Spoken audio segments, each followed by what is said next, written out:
Welcome to the Learning Pines YouTube. We hope this video helps. In this video, I will explain how to make ramen tasty. First, let's focus on the broth, which is the heart of any great ramen.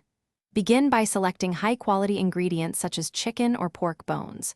Simmer these for a minimum of 6 to 8 hours to extract all the delicious flavors and create a rich, savory base. This long cooking time is crucial for developing a truly profound and satisfying taste. Next, let's talk about the noodles and toppings. Cook your ramen noodles until they are perfectly al dente, offering a slight chewiness. This usually takes about 2 to 3 minutes. Then, elevate your bowl with a diverse array of fresh toppings. Think about adding a perfectly soft-boiled egg, some tender, thinly sliced chashu pork, and a sprinkle of vibrant green scallions for both taste and visual appeal. Now, let's enhance the flavor with aromatics and precise seasoning. Infuse your broth with fragrant oils made from sautéed garlic and ginger to add another layer of complexity.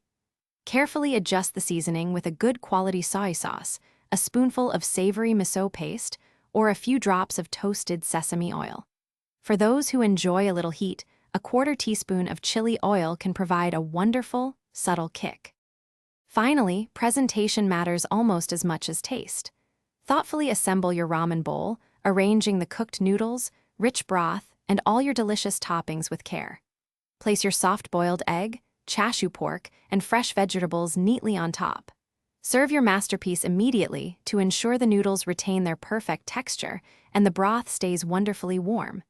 Enjoy your incredibly tasty homemade ramen. Thanks for watching.